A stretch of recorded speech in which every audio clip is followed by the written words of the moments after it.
Tuhan, kita akan kumpul 8 anak. Mari anak-anak maju ke depan. Dalam hidupku tak pernah kau tinggalkan.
Walau 10.000 rekan di tanganku, takkan ku goyah sebab Yesus sertaku. Walau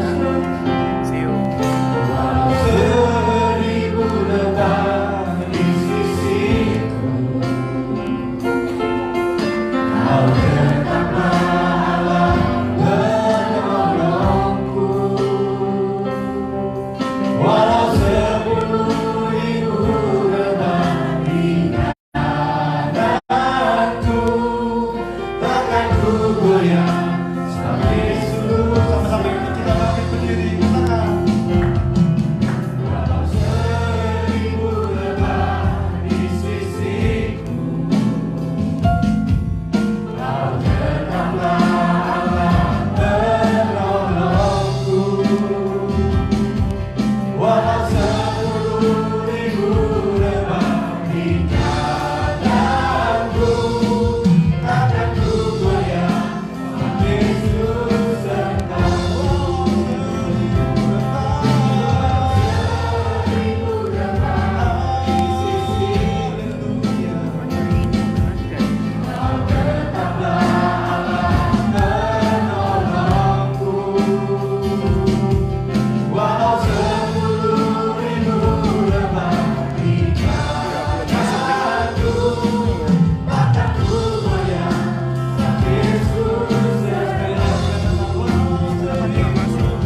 bersama dengan anak-anak kami dilayani.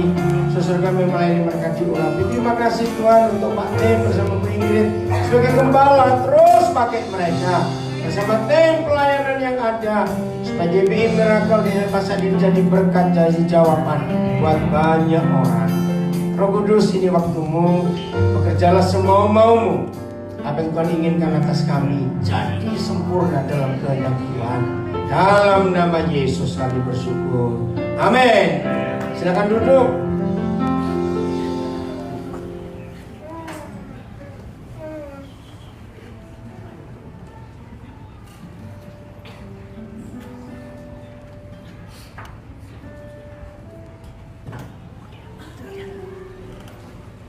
Sebentar, betulin Instagramnya. Terima kasih Pak Gembala, kesempatan saya belum ada di sini. Ada anak kami dari Nabiri juga orang hebat, Pak Gunawan. Tuh, lihat, itu rektor kami. 11 tahun dia izin untuk ada pendidikan tinggi di Nabiri. 11 tahun, hampir putus asa.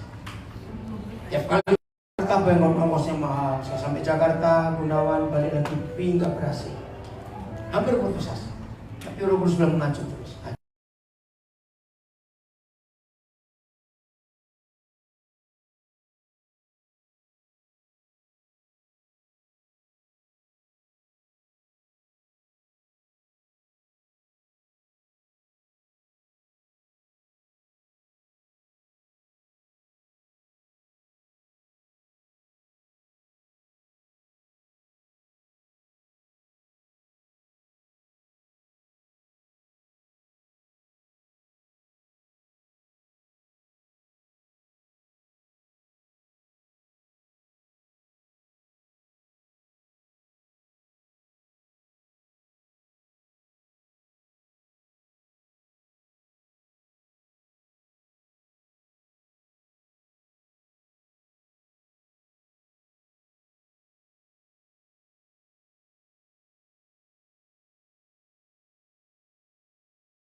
Kenapa kita sulit berkenan kepada Bapa? Kenapa kita cocok dengan dia, nggak senada, nggak selaras dengan dia? Jawabannya karena belum 5 menit saya ngomong dulu. Karena kita suka melawan. Untuk saudara dan saya sepanjang tahun ini, mumpung baru 5 hari loh, mumpung masih ada 360 hari lagi, betul? Yang Papa sediakan buat kita. Mumpung baru hari kelima.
Kosong. Yang lain enggak, diam aja. Oke, saya tunjukkan buktinya. Matius 6:24 ini. Jadi penyebab kita itu susah cocok dengan dia, berkenan kepada dia, injun satu nada itu gara-gara ini. Mana ayatnya? Matius 6:24. Ya. Tak seorang pun, teruskan, dapat mengabdi kepada dua tuan. Kita tahu tuh yang dimaksud dua tuan itu siapa dan siapa? Yesus dan uang. Betul? Perhatikan.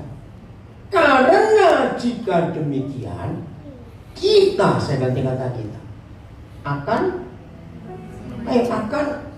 membenci yang seorang. Stop dulu, saya syok. Pertama kali Roh Kudus ajar saya ayat ini, saya syok. Tahu kata syok ya? Hampir stroke itu istilahnya. Ternyata, tolong catat, hanya Tuhan Yesus satu-satunya pribadi di seluruh alam semesta ini yang mengakui uang itu pribadi, bukan benda. Maka itu dia berkata seorang. Catat. Ngeri kan? Lu cepat jawab. Ngerti nggak katanya? Kalau uang itu bukan barang, bukan benda, tapi person, pribadi, berarti uang itu punya nyawa tidak? Lu coba jawab. Punya.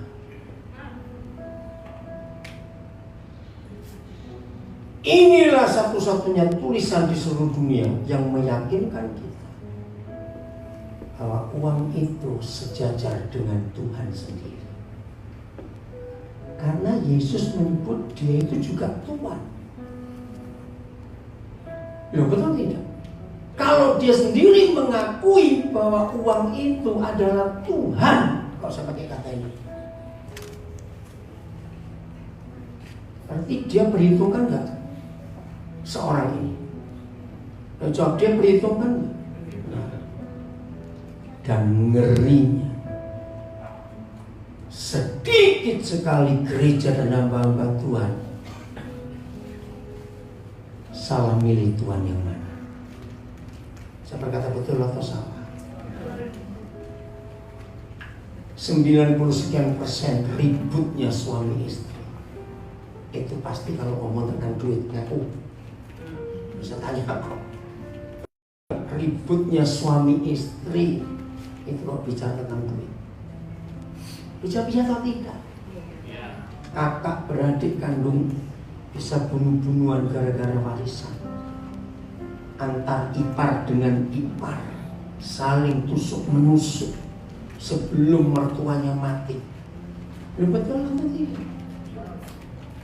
Bayangkan, ini belum lama saudara, baru bulan Desember. Seorang hamba Tuhan yang saya kenal baik sejak masih muda, sekarang umur sudah 80-an. Anak terakhirnya, anak bungsunya meninggal. Nah, waktu anak bungsu ini sakit parah, ini gak sempat buat surat wasiat. Karena ya siapa berharap cepat mati. Begitu meninggal panik. Kenapa? Karena kalau nggak buat surat wasiat, rumah harta itu untuk siapa? Orang kayak ada hamba Tuhan bisa punya pikiran seperti itu. Jangan menghakimi, mungkin kita pun bisa ketularan. Loh, betul? Maka itu saya katakan tadi. Apa sih bedanya Yesus dan kita? Jawabannya, awas lupa. Apa bedanya Tuhan Yesus dan kita? Ya jangan cuma uang aja, yang jelas lah. Iya, siapa suka uang?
Kemungkinan kanker.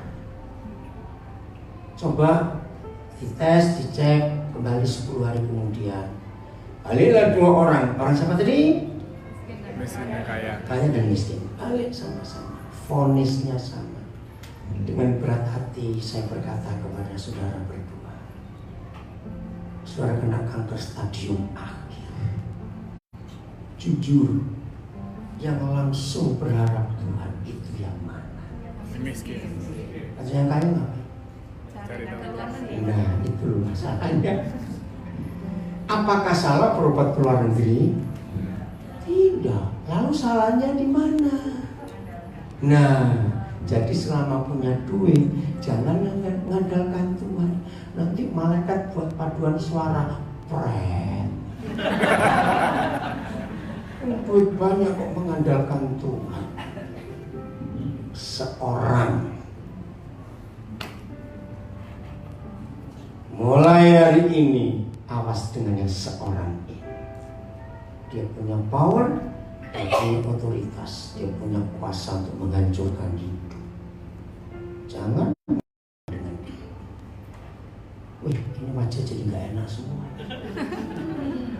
Maka itu hanya Tuhan Yesus yang berkata, siapa yang susah masuk surga? Orang kaya. Berarti cepat ke neraka. Loh kok amin? Kalau susah masuk surga cepatnya kemana? Ya sudah, udah janjiin ingin kaya. Awas yang suka nyanyi lagu doa Yabes, awas itu calonkan neraka.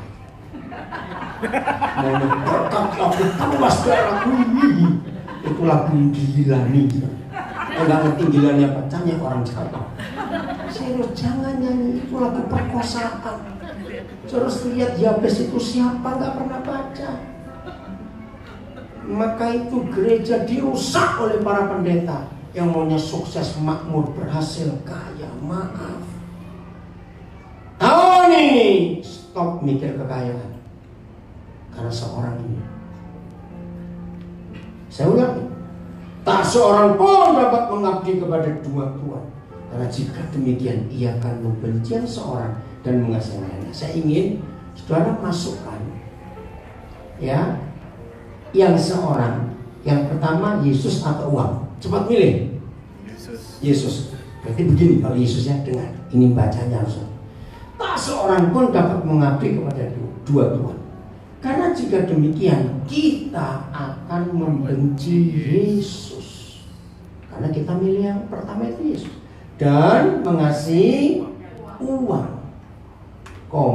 atau kita akan setia kepada Yesus dan tidak mengindahkan uang.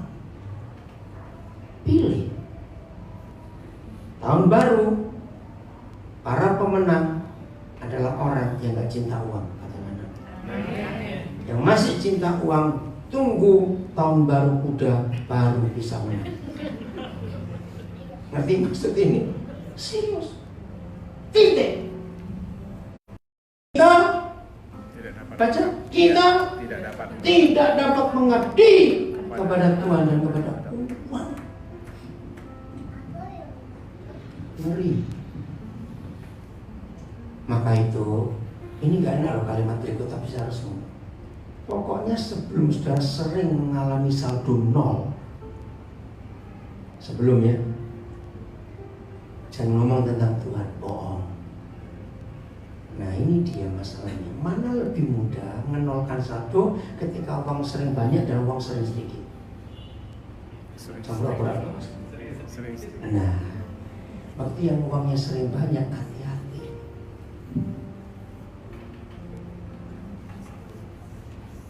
Aduh, terus apa nggak sih nggak enak semua wajahnya?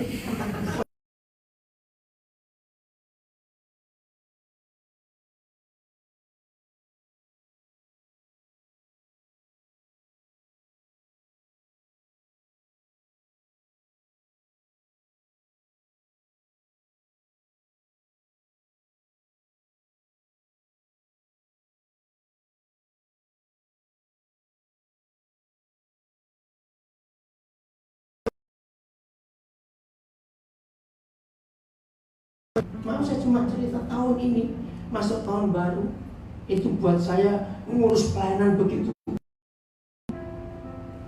Bendara saya ada 6, sudah ngitung semuanya. Perlu paling dikit 600 juta tiap bulan. Biayanya sekolah-sekolah gratis, asrama, gaji guru, waduh semuanya, sepatu, baju, buku anak-anak. Besok tanggal 6 sudah mulai tim kami pada pulang. Ada yang naik kapal dari Pantoloan, ada yang dari Jakarta, ada yang dari Ambon. Tanggal 7 dari Bitung, rombongan besar. Ini Pak Gunawan akan naik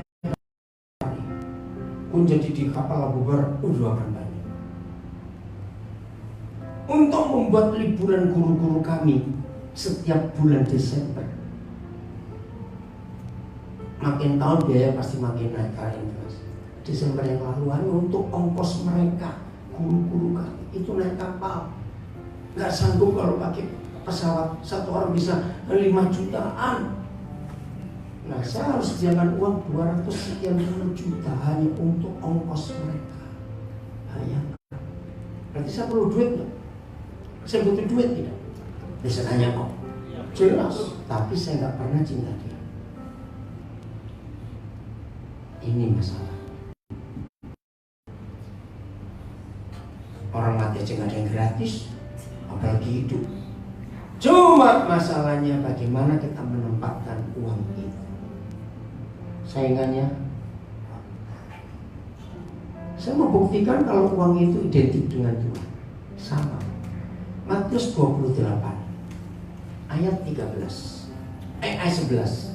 Matius 28 ayat 11. Judulnya apa? Alkitab Saudara ada judulnya. Apa? Dusta mahkamah.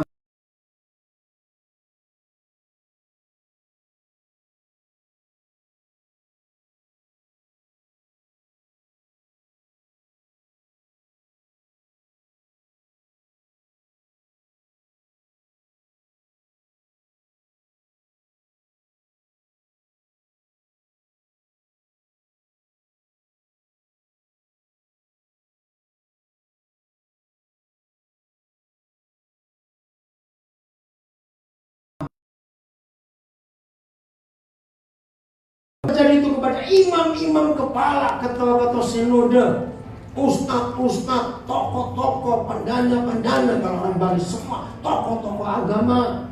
Maka itu sejarah mencatat pencucian uang hasil kejahatan yang paling aman dicuci di dalam agama. Katakan dia. Itu sejarah. Maka itu ngeri yang namanya agama. Ayat 12. Dan sesudah berunding dengan tua-tua, tokoh-tokoh agama rohaniawan, mereka para tua-tua dan imam-imam kepala mengambil keputusan. Lalu ngapain? Cepat baca. Memberikan gak uang kecil, sejumlah besar uang kepada saudara-saudara. Jadi politik uang, money politik sudah ada sejak ribuan tahun yang lalu. Ayat 13. Dan berkata, imam-imam belum, tokoh-tokoh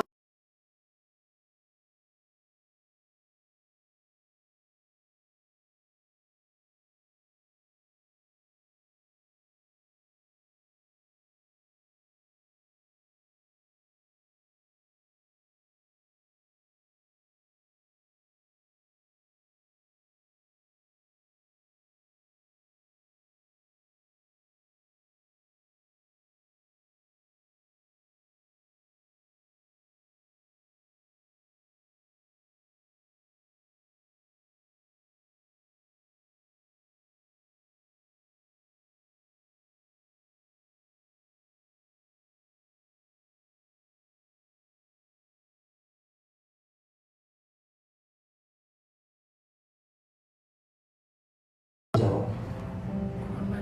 Ayo militer, prajurit salah siapa bertanggung jawab? Pimpinan, jenderal. Nah, imam-imam ini melindungi prajurit dan melindungi jenderal. Maka itu berkata, apabila hal ini kedengaran oleh wali negeri, oleh jenderalmu, komandanmu, kami berani pasang badan. Imam-imam kepala, jangan lupa posisinya, pasang badan. Kami akan bicara dengan dia, sehingga prajurit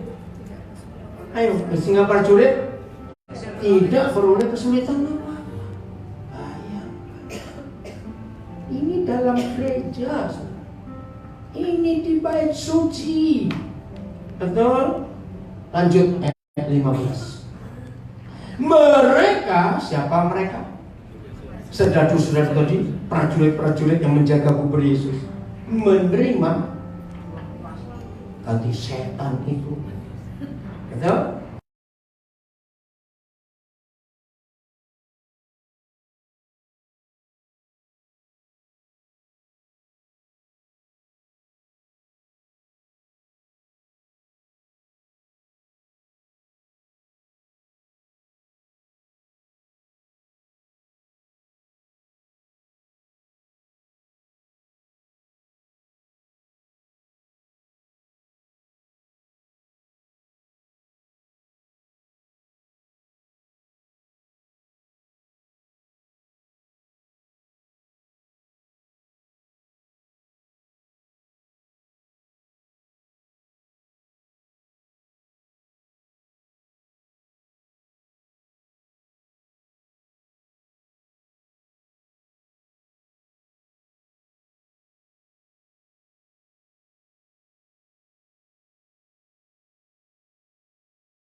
ada sampai hari ini.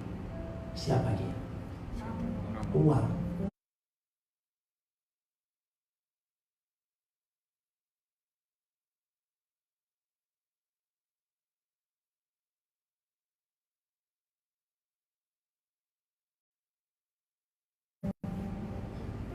Berarti Tuhan dan uang sama enggak?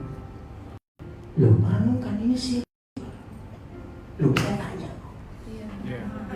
Sama tidak? Sama. Pantas. Hanya ada dua Tuhan di dunia, aku dan uang. Kamu milih. Iya betul aku mau, tapi kok sebagai tapi sudah. Maka itu memasuki tahun ini dan menjalani tahun ini hanya ada satu perbedaan. Masih cinta uang dengan harapan kemuliaan.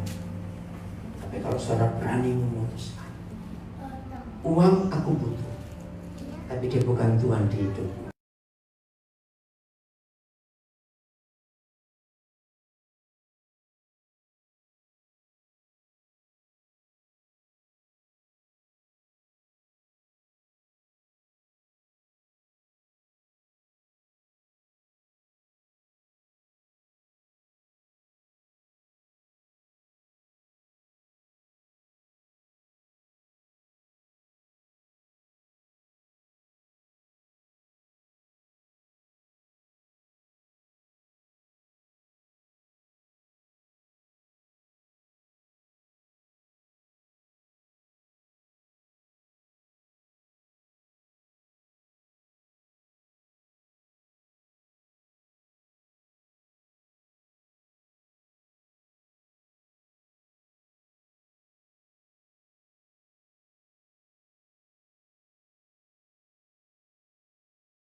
Kalau kamar besar, kamar mandi itu ada kolam private pool sendiri. Nah, saya tuh nggak mau cuma berdua saja. Malam pertama hari Sabtu Jumat kemarin kami nginep berapa orang ya? 2, 3, 5, 9 orang. Orang jauh bilang keruntelan. Tahu kata keruntelan? Apa itu bahasa Indonesia? Wah gitu sudah. Nah, kalau ada anak kecil-kecil yang masih belasan tahun umurnya, 4 orang, saya ajak nginep rame-rame. Ada yang satu dari pantai asuhan, senang dia nginep dia. Nah, saya tahu anak-anak ini pasti makannya banyak. Dan anak saya satu, aneh masih buka jam 10 lewat. Oh dekat Pepito ya. Belanja mulu. Anak saya kok banyak banget. Kamu lihat di kamar tuh berapa orang ada kecil-kecil itu makannya banyak.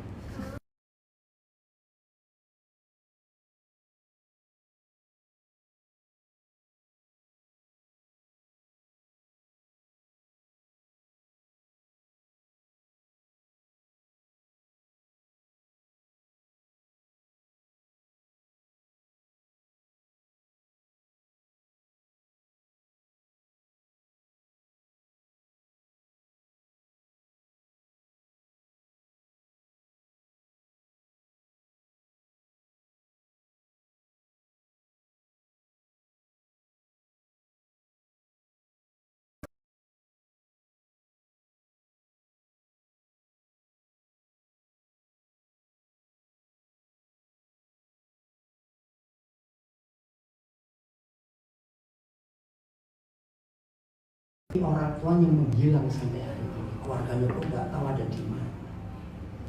Bayi 1 tahun ditinggalkan di rumah neneknya dan tantenya. Sampai ini nggak ketemu papa mama ini. Nggak ada kabar. Maka anak ini besar dengan tantenya. Tantenya jadi guru. Waktu anak ini kelas 1 SMP, saya diundang oleh tantenya ngajar untuk memberi training seminar tentang guru-guru. Dan itu memang kerjaan saya. Nah setelah ngajar, ada seorang ibu guru nangis terus. Saya pikir kenapa? Begitu selesai, dia berkata, aduh Pak, ya Bapak ajarkan. Itu yang ponakan saya alami. Waduh, saya dengar cerita itu di mana? Ada di rumah. Itu hari Jumat. Aduh, orang suruh kursus bilang, ambil anak itu Pak. Ayo ketemukan kami. Tapi saya masih ngajar, saya bisa minggu Pak. Mereka tinggal di daerah Taman Sari, di kota Jakarta. Minggu ini kami khotbah di Serpong. Aduh jauh Pak, nggak punya ongkos. Langsung saya kasih ongkos. Ajak ponakan ibu ketemu kami di Serpong.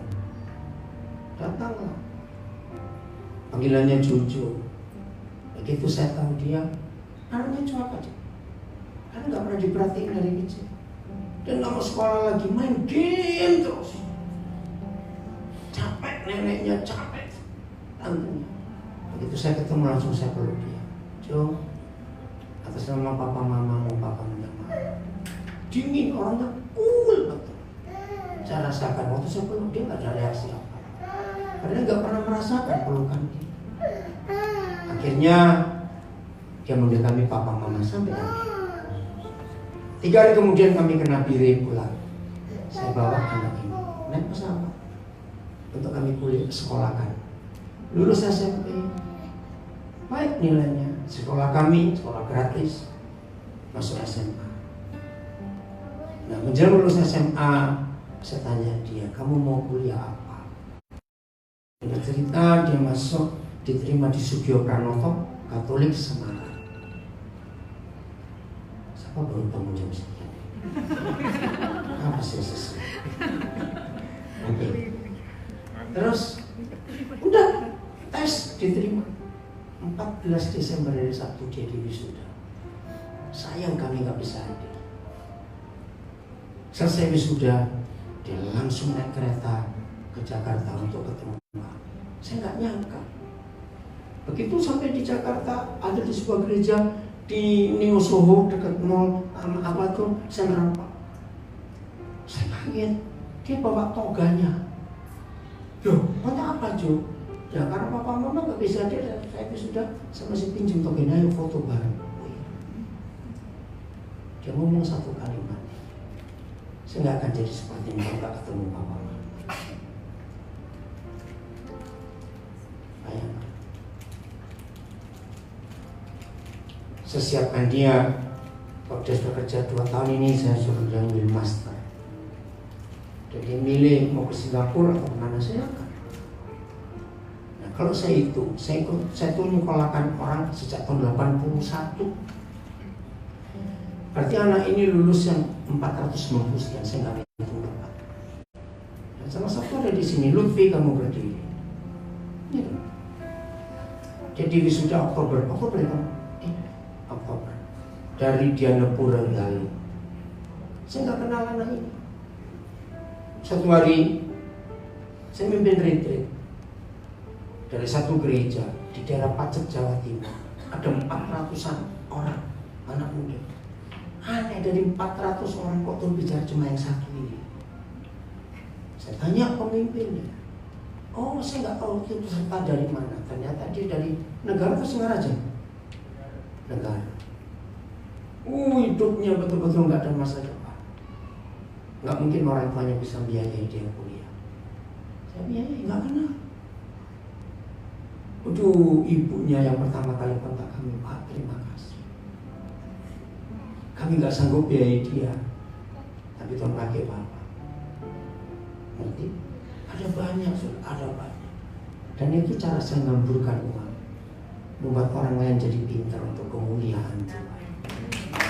Cuma karena saya menuntut macam-macam.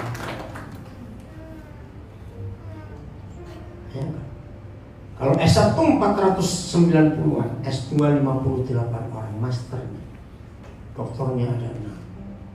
Dokter umumnya ada 12, spesialisnya 2. Pilotnya 1. Dan sepanjang masih hidup, saya akan tetap menghamburkan uang itu untuk kerajaan surga. Berarti maka itu hidup ini luar biasa akan berarti. Oh ya, satu juga ini Anton, orang hebat. Anton beri juga. Ini orang Singkawa.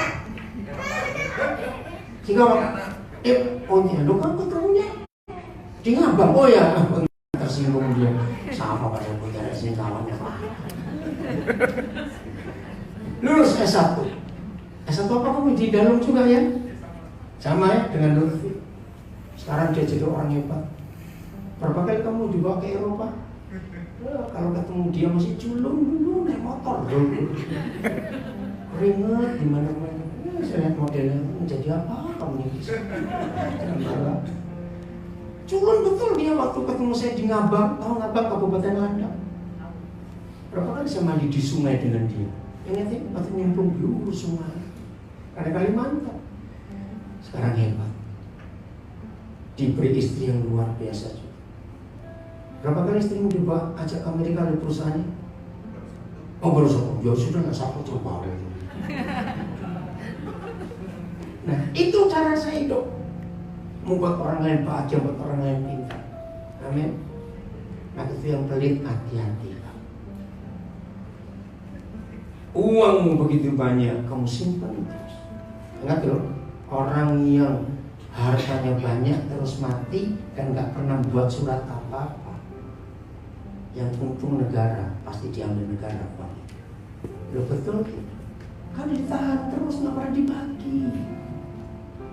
Betapa sedih hati itu. Ya, kalau uang itu sudah pakai untuk kerajaan surga luar biasa.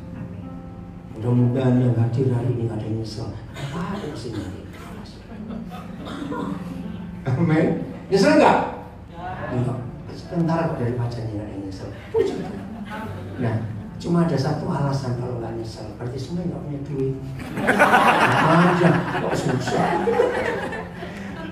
Yang nyesel tuh pasti duitnya banyak. Mesti nggak usah marah, lanjut. Betul? Kenapa ketawa? Karena kita lagi belajar bagaimana berkenan kepada Tuhan. Apa tadi? Yang besok dulu. Apa itu berkenan kepada Tuhan? Kalau bukan cocok, nggak doyan duit. Itu kan tanya apa kata lainnya? Nggak demen kamu. Lagi sekali. Apa itu arti berkenan kepada Tuhan? Kalau nggak doyan duit, apa sih? Oke. 2 Korintus 8 ayat 9. Pak, jangan lama-lama Pak ya. Saya ini pengajar, murid saya keluar satu saya kan tahu, nggak balik-balik. Dan 2 Korintus 8 ayat 9. Nah, ini cara kita menghambur-hamburkan si setan-setan itu. Awas, yang pelit mendadak, aku kebutuhan huruf ya, awas. Awas kamu. Itu yang pelit. Jangan tertawa. Karena kita telah apa? Mengenal. Ayo, karena kita telah apa? Mengenal kasih karunia Tuhan kita Yesus Kristus. Sudah kenal? Loh, setan sudah kenal? Sudah. Kalau enggak kan di sini. Apa itu kasih karunia? Bahwa Ia yang oleh karena kita, jangan kamu lagi kita. Terus menjadi miskin sekalipun dia kaya. Stop dulu, stop. Bagaimana proses orang kaya mendadak miskin setelah ketemu orang miskin? Itu prosesnya bagaimana? Ayo cepetan nih. Bagaimana prosesnya? Orang kaya mendadak menjadi miskin setelah ia ketemu orang-orang miskin. Ia memberi semua. Maka itu tahun ini tahun ke-48 saya jadi hamba Tuhan. Lama atau baru? 48 tahun. Nanti bulan Agustus tahun. Dan saya nggak pernah khotbah perpuluhan sama sekali. Karena perpuluhan itu nggak penting, itu hanya untuk orang pelit. Yang Tuhan minta 100% untuk dia. Yang lain, ya itu buta huruf langsung. Jawab sih. Oke, ya kan saya minta terus deh. Saya potong dulu. Markus 12:44. Ini yang saya khotbahkan bukan perpuluhan, kecil kalau cuma perpuluhan. Mungkin banyak orang kaya nggak suka saya karena takut kalau orang yang ketemu saya. Karena kan merasa tertuduh hidupnya. Baca sama-sama. Ini firman ini diucapkan oleh Tuhan Yesus di kelas persembahan. Hari itu kan ada 4 pelajaran persembahan. Betul? Duduknya ya di depan peti persembahan.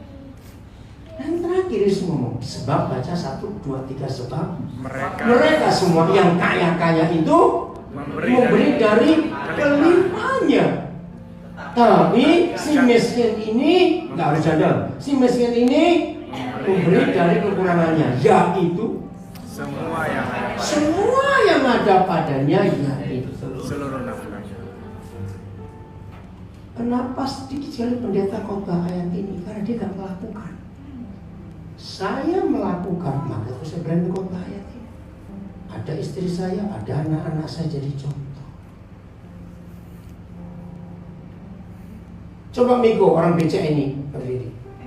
Saya pernah serai dia ATM saya. Dia kok berdiri atau sini. Kamu sering lihat cado, papa itu banyak tadi kecil. Sini. Yang perlu kredit ini orang. Ini orang BCA Bali. Berapa kali kamu pegang ATM papa kadang gimana? Banyak. Sudah cepat. Jangan langsung. Datangnya banyak, seketika juga hilang. Sering seluruhnya?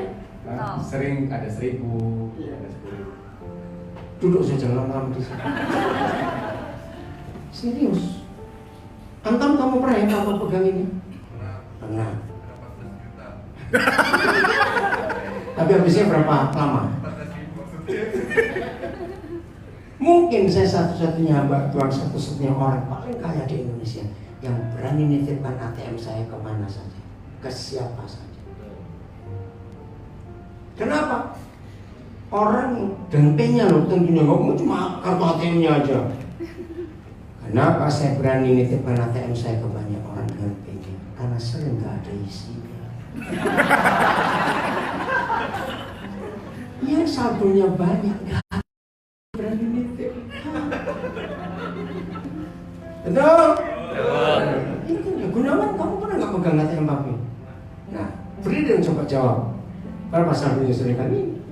Rektor dinamik, ngomong aja.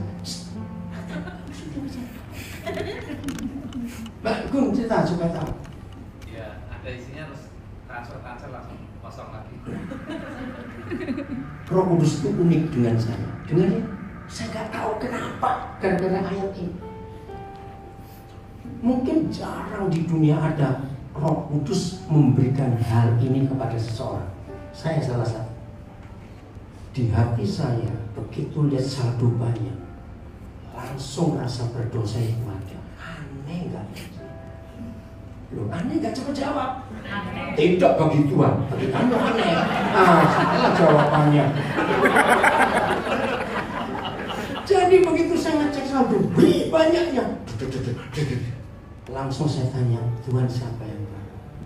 Nah kalau sudah minta, langsung jawab nggak perlu gitu aja. Tuhan hanya beritahu yang perlu.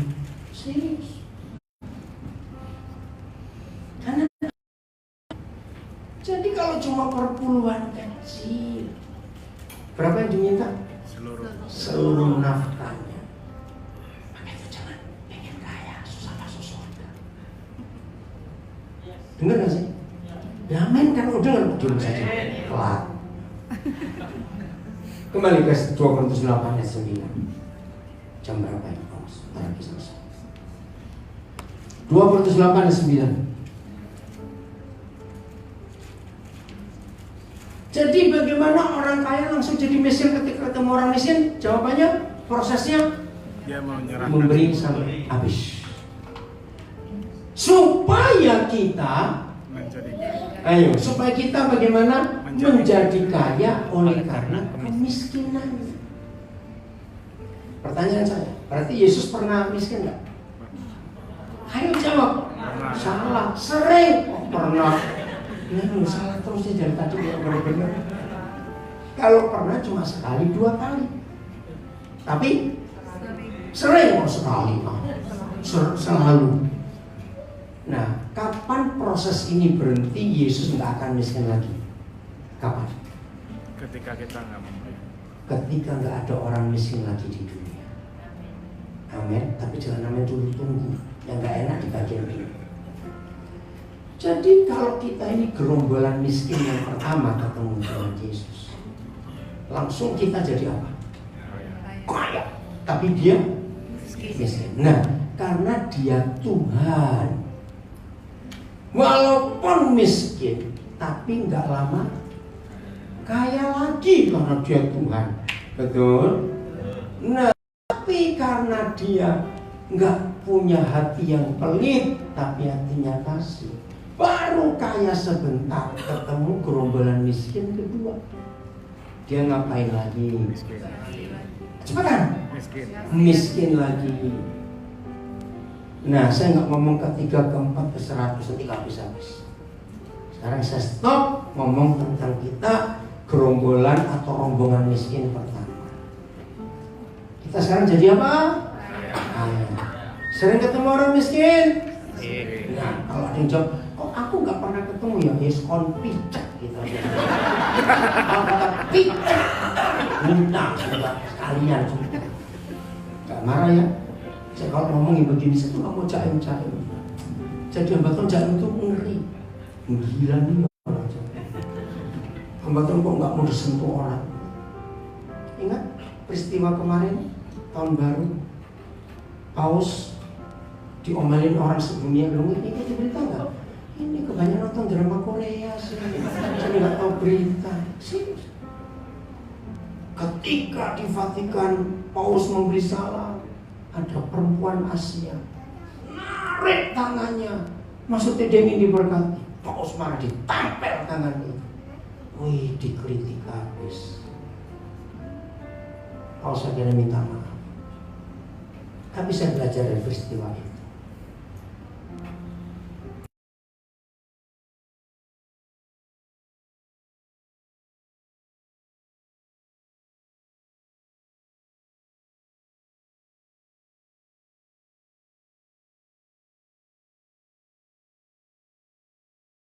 Orang sedunia, carilah itu. Kalau apa itu buka sosial media, jangan yang itu awas sekali. Betul nggak? Jangan begitu nggak? Awas, cari berita yang penting-penting. Jadi sampai kapanpun juga orang miskin tetap ada di sekitar kita. Nah, karena kita mantan miskin jadi kaya, lalu kita dipertemukan orang miskin lain lagi, kita harus loh, pura-pura jadi bodoh, saya bisa jawab. Harus Miskin. jadi miskin karena si miskin. Karena kita menyatu dengan Yesus, maka miskin cuma sebentar, nggak lama kaya. Tapi baru kaya sebentar ketemu miskin lagi. Maka kita harus miskin lagi. Karena ini arti 2 Korintus 8 ayat 9. Jadi tensesnya ini present continuous tense. Jadi dari kesaksian anak-anak saya tadi, saya tuh berkali-kali kaya, tapi berkali-kali miskin juga.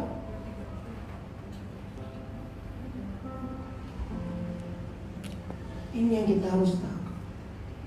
Nggak ada orang yang bisa jadi akuntan saya. Nggak ada. Kenapa? Karena hidup saya itu, tahu akuntan tahu ya? Perlu nggak perusahaan-perusahaan itu ada akuntan? Perlu, tapi saya nggak bisa. Akuntan itu harus ngitung masuknya berapa, baru mikir ke keluarnya.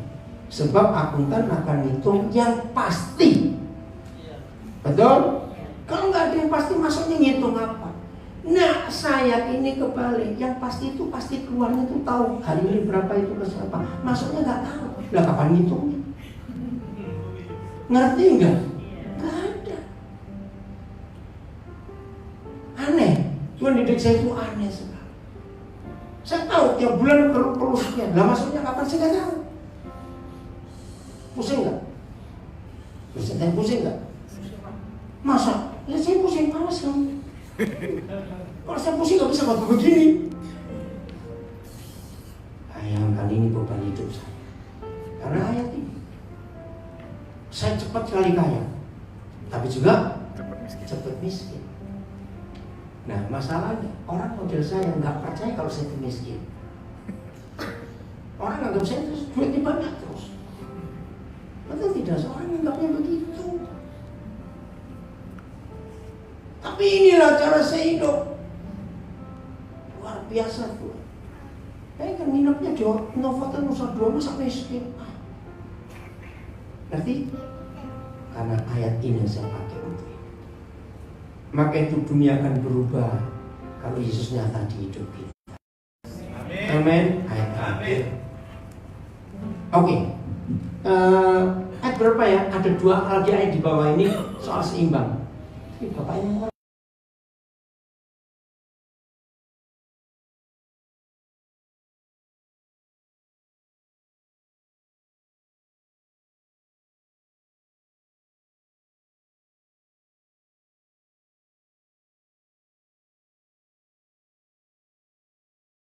Dengar ya, kita mau hidup sungguh-sungguh.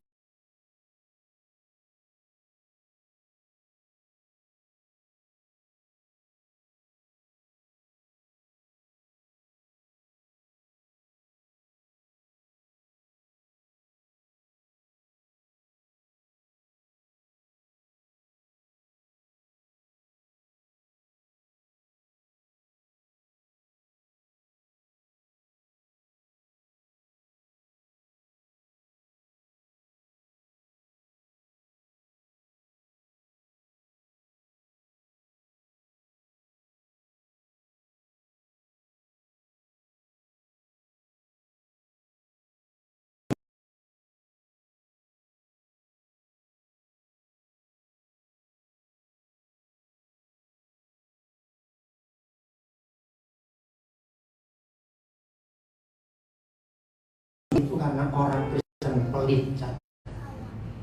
Kita dibebani untuk berbagi, bukan supaya orang lain dapat keringanan, supaya mereka bisa merasakan kasih Yesus. Amin. Itu tujuannya, bukan untuk kita jadi kurang dan mereka lebih, tidak. Sampai hari ini saudara, tanya istri saya, kami tuh nggak punya mobil pribadi, nggak ada. Masalahnya saya tuh nggak suka beli mobil. Kenapa?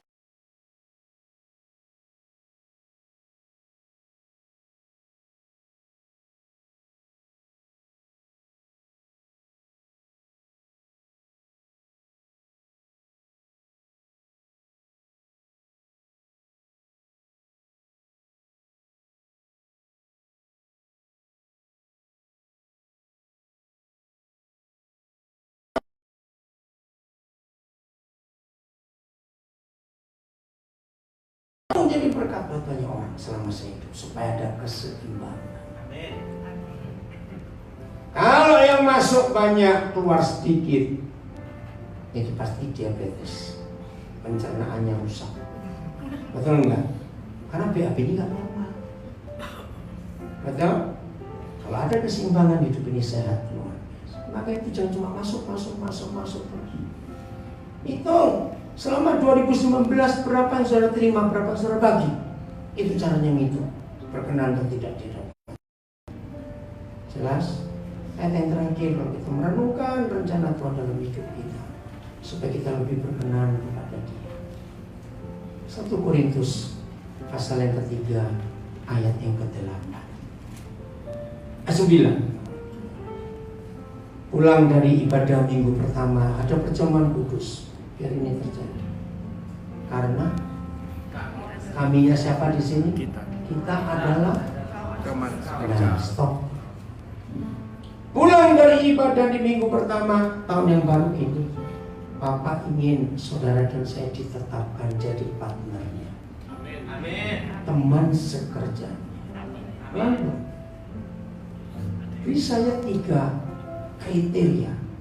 Kalau saudara seorang pengusaha dan saudara ingin cari partner, kriteria pertama apa? Cepetan. Jujur, setia, sepadan, Satu visi. cocok. Salah semua. Yang banyak duitnya. Pura-pura ini. Ya betul nggak? Ngapain cari partner yang bokeh? Lo kok nggak amin? Pura-pura ini nggak begitu caranya. Baru jujur. Baru yang capable, yang mampu, yang setia. Betul? Nah saya balik. Kira-kira kriteria itu masuk ke kita nggak untuk Yesus? Enggak. Ayo jawab. Enggak. Enggak. Ini masalah. Tapi toh dia tetap nganggap kita partner. Yang kedua, disebut partner posisinya bagaimana? Sejajar. Selevel.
Kok ketika itu membaca lupa? Oh, terima kasih anak saya hebat sekali. Ketiga, berarti semuanya bangun. Yang ketiga ini penting. Sebagai partner, bisa nggak salah satu berkata, udahlah kamu gak usah bekerja, biar aku saja. Tak bisa. Artinya, tahun ini ada banyak pekerjaan Tuhan yang belum selesai. Siapa yang bisa menyelesaikan? Nggak cuma dia loh. Nah siapa? Kita partnernya ini. Maka kalau kita cuek, kita acuh, kita sibuk hanya untuk diri sendiri, ngurus habis aja. Ngurus wajah aja 3 jam, padahal wajah nggak 1 meter persegi. Ngurus kuku yang gini 3 jam, ngurus rambut 4 jam, buat alis 1 jam.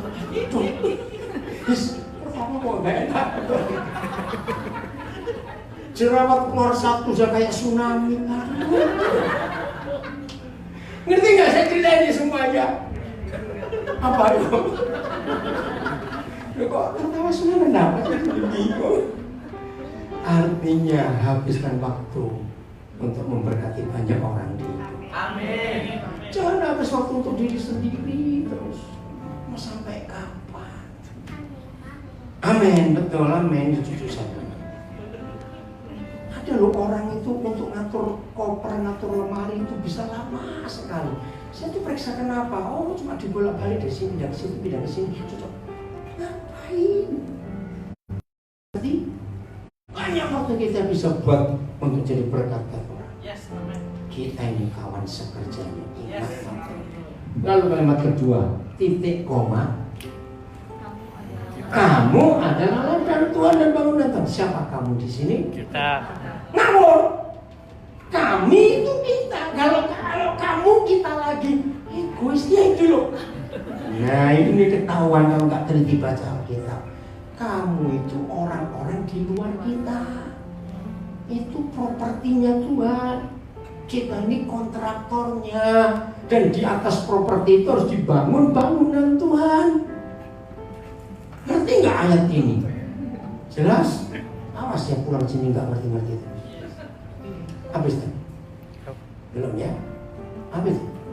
Ya tinggal dikit pada nggak apa. Instagramnya cuma 60 menit.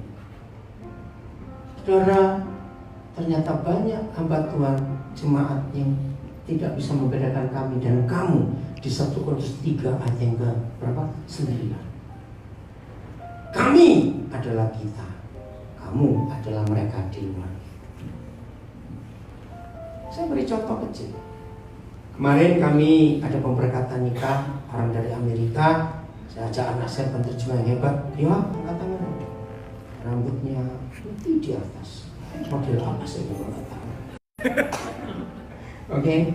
Nah, kami mampir ke The Keranjang, ya, mau cari sesuatu. Begitu sedih, ada kopi. Ya, mampir sebentar. Ada 3 yang melayani di kopi. Atau 1, Roh Kudus bilang, yang satu ini begini begitu. Ya. Saya lihat namanya, Krishna. Saya ngomong, saya doa, Bapak, kalau saya ketemu dia, apa yang ngatur? Aja nggak mungkin tanya langsung, ada banyak pelanggan. Ketika 2 anak saya lagi ngurus kopinya, saya lihat, dia ke restroom, ke toilet. Saya tunggu dia keluar, begitu keluar, saya tepuk dia. Krishna, enggak dia kok tahu ya saya baca. Saya pendeta Daniel, maaf ya. Kenapa sih kamu itu ada? Dan ayahmu itu punya masalah. Wajahnya langsung berubah. Kok Bapak tahu? Oke, ini jam kerjamu. Bapak nggak mau ganggu, minta nomor telepon. Itu kebiasaan saya langsung minta nomor HP.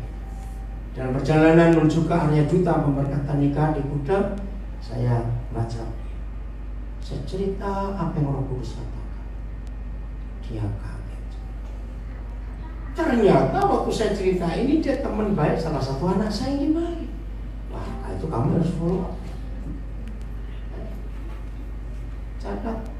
Saya bisa egois nggak? Gak ada waktu, nggak ngurus. Tapi tidak. Maka itu orang egois, orang pelit. Jangan harap berdoa Tuhan pakai aku. Percuma. Tuhan nggak bisa pakai orang egois dan orang pelit. Kenapa yuk? Cepetan, kenapa? Baru jam 10.42 bisa pakai WIB. Kenapa orang pelit, orang egois nggak bisa dipakai Tuhan? Cepetan. Sibuk mikirnya. Sibuk, nggak berkenan. Apalagi? Enggak. Yang betul, yang gampang aja. Egois. Ya egois lagi balik lagi, kenapa? Ini jawabannya. Orang egois, orang pelit kalau diajak Tuhan jadi partnernya pasti bertengkar dulu. Ya mau tidak? Nah, kan Tuhan harus bertengkar dengan orang model kayak kita begini, ya. Betul? Ya atau tidak? Nggak imbang kok kita dengan dia. Itu ibaratnya ada opa-opa umur 70 ngajak berkelahi umur 5 tahun. Yang goblok siapa? Ngerti? Ya Tuhan nggak akan bertengkar dengan kita. Kalau kita yang egois dan pelit, jangan doa puasa pakai lagu. Atau kata bodoh, tulis, nggak bisa dengar. Ada banyak properti Tuhan di luar sana kita bangun. Jadi bangunan Tuhan, jadi rumah Tuhan. Amin. Wow, kalau hidup kita seperti ini luar biasa ini. Orang segera kenal siapa Yesus. Jadikan